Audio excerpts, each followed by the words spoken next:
All right. Well, how is it going? And welcome back to another episode of How to Invest in Commercial Real Estate. And we are excited for today's show. I personally am excited because I love interviewing guests. It makes my job a lot easier on planning the podcast, right? Well, and every time we have a guest on, we learn something new that we didn't know before. So it's always insightful to get people on and hear their stories. Yeah, and it's relatable, right? We're trying to talk about how to invest in commercial real estate. There's so many different ways. There's so many different people doing it. And every person we have on kind of has their own little flair or their own little niche or what they love about commercial real estate.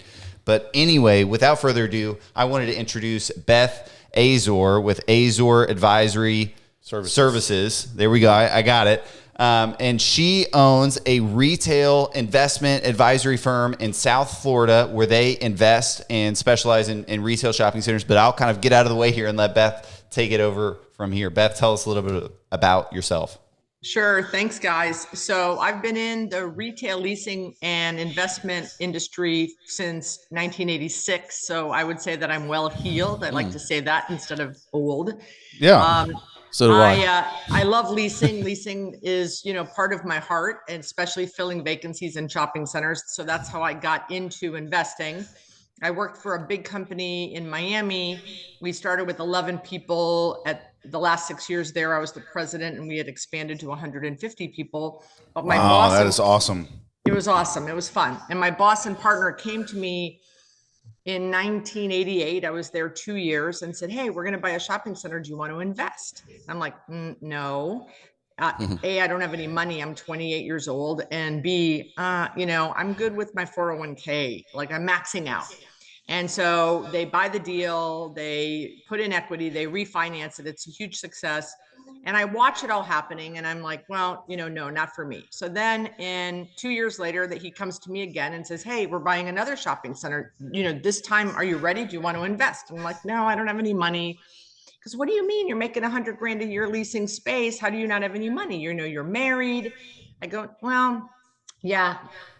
No, not going to do it. So then the third time, 1992, I'm now there 6 years. He goes, "Okay, you're going to lease this puppy and you really need to invest in this." And I'm like, he goes, "Don't tell me you don't have any money, because now you're making in excess of six figures. You're married. He's making excess of six figures." And I go, "I don't have any money." He goes, "You are an idiot. Where is your money going?" And I go, "Well, that Jaguar out in the parking lot, and that last trip to Hawaii that we just took, and our Heat season tickets, and our Dolphin season tickets, and our Florida State season tickets." And he goes, "You're an idiot." And he says, "I'm going to take you down to the local bank and co-sign a note for you. The minimum investment in this deal to be an LP was 50 grand. He took me down to a bank. My parents gave us 10 grand, and he co-signed a note for 40 on one condition, that I would put from then on 20% of every commission I made into an investment fund. And if he ever found out that I wasn't doing that, he was going to fire me." So this guy's a good boss, by the way. Yeah, he's so good. Really good. So he did that, and we invested 50 grand, and we made over 2 million in that asset over 20 years. So that started me. That was my first LP with him. I did 6 more. So I did 7 LPs. I left the company in 2004 to start my own thing. And I now then became a GP. So one of the people say, "Well, what's your advice?" Well, my first piece of advice is save money, because I could have been in those other 2 deals, but I was blowing my money. And then second of all, be an LP and watch how other people do it. That prepared me then to go be a GP. So I currently own 5 shopping centers. They're worth $80 million, and they're all within 10 minutes of my house. So I have a grasp on the market knowledge and the rents. So that's kind of my story in a nutshell. But you guys had mentioned at the opener that so many people are investing real estate. Well, I do want to point out that of all of the commercial real estate investors in the US, only 3% are women. And of that 3%, guys, 50% are spouses or inherited. So now I'm divorced. I'm a single mom. I am of the 1.5% of women that invest in commercial real estate. So that we have to change. So I'm working on that, and I hope you guys will help me. We would love to help you with that. We were just out at ICSC in Vegas, and it is a dude-a-thon for sure. It is like all guys, and there are a few women, but it would be so great if it was more diverse because it's a really lucrative part of the economy, and women need to be participating in that and not let guys have all of the financial benefits of commercial real estate. It's kind of like engineering was 10, 20 years ago, where it just wasn't a thing girls aspired to or women aspired to. But I love that you've done it, and hopefully you can inspire some of our listeners to get involved. Yeah, in the C-suite, we're up to 36% in commercial real estate. But investing, like I said, dismal 3. I'm buying an empty bank branch, and I'm hopefully putting in a ground lease of a coffee guy, and I'm going to buy it with cash with no loan. So I've raised 3.2 million, and I've raised it in 2 weeks, and 27 women are investing $25,000, and it's their first investment ever. Oh, that's fantastic. Oh, I absolutely love that. Yeah. I feel like that's kind of why we started the show. And obviously, a lot of us advertise these minimums, but most of us are kind of allowed to take whatever amount we want. So we're massive proponents of getting people involved at whatever amount they can that are close to us, because you're right. And there was a couple major themes that I picked up on. The first one was that 36% of women are in the C-suite working in commercial real estate, but they're not investing. I would say that that's just as much, if not more, of a disparity in men, right? How many people do we know out there that are working in commercial real estate that just don't invest in it? It's like they're selling Jaguars, but they've never driven one. They don't want to own one. But they tell you the benefits of it. Yeah. Especially brokers. They're the ones that see all the deals, and they see how much money the people make and have that are buying the centers that they're selling them. But it's just so weird, that short-term payoff of the income, and then go spend it on something they want instead of reinvesting back into what they're pitching is an amazing investment to others. It's a weird dichotomy there. Yeah, it does make sense. So to wrap up the first one, invest in commercial real estate. You already know it's amazing because, like Joel said, you're selling it to other people. The second one that I loved hearing you say, I literally threw my hands up in the air with the excitement, is be an LP to learn. Yeah. Right? How many times have we said that on this show?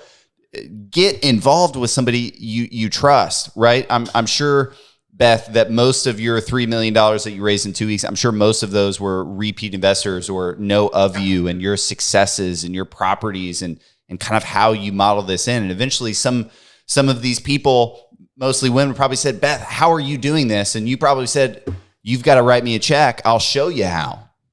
How are you reaching out to these women specifically? Is it on your podcast?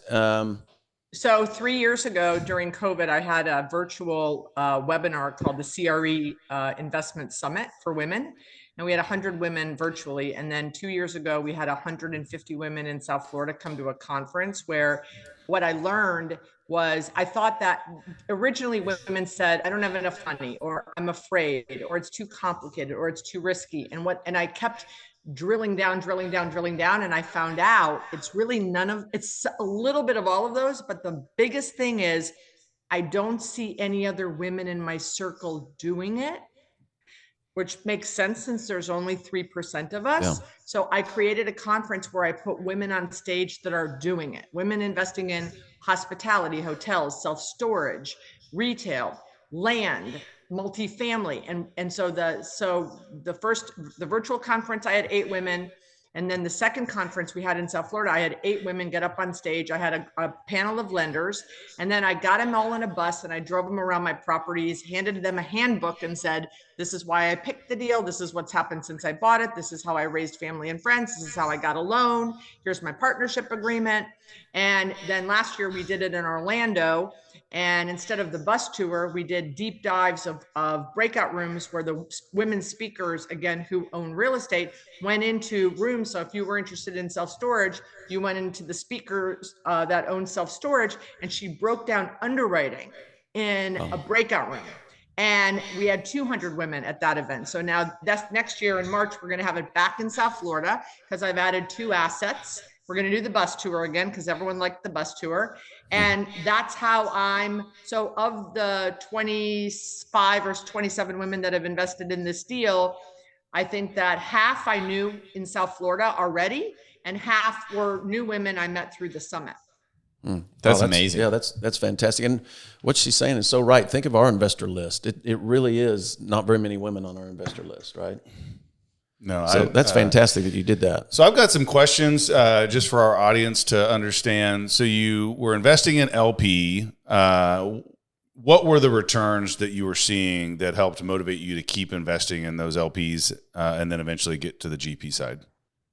Oh my gosh. Just roughly. Yeah, I mean, easily 20 to 25%. I mean, I have a crazy story. You guys like stories. So we had a client, we had multiple different business service lines. And one of our service lines at this prior company was investment sale broker. And we had a client that came to us and said, I want to sell my 2 shopping centers in Miami. And I think if I get 9 million on both of them, I'm happy. So 4.5 each. My investment sale broker and one of my top tenant rep brokers were looking at the 2 deals and said, we need to buy these for 9 million. Like this is a great deal. And we're like, well, that's kind of a conflict of interest. But we called the client. We said, look, if you think it's a conflict of interest, no problem, no harm, no foul. We'll do the OM, we'll put it out to the market, and we'll, go to market with it. But if you want 9 million, we're ready to pay you 9 million for both right now. It's like, fine, give me 9 million. We're good. I'm happy with the 9 million. So we bought these 2 centers. I put in 25,000 in each deal, and I was also gifted part of the GP. We sold one of them 4 years ago to Kimco, which we should have never done. We should have kept it. But the other one that we still own was just appraised. I know I'm glad you guys are sitting down. If you're listening in the audience, sit down. It was just appraised for 60 million. We refied at 40. Oh my gosh. That's nuts. Unbelievable. The refi. How long ago did you guys buy that? In 2004. So 16 years, you went from 4.5 to 60. Wow.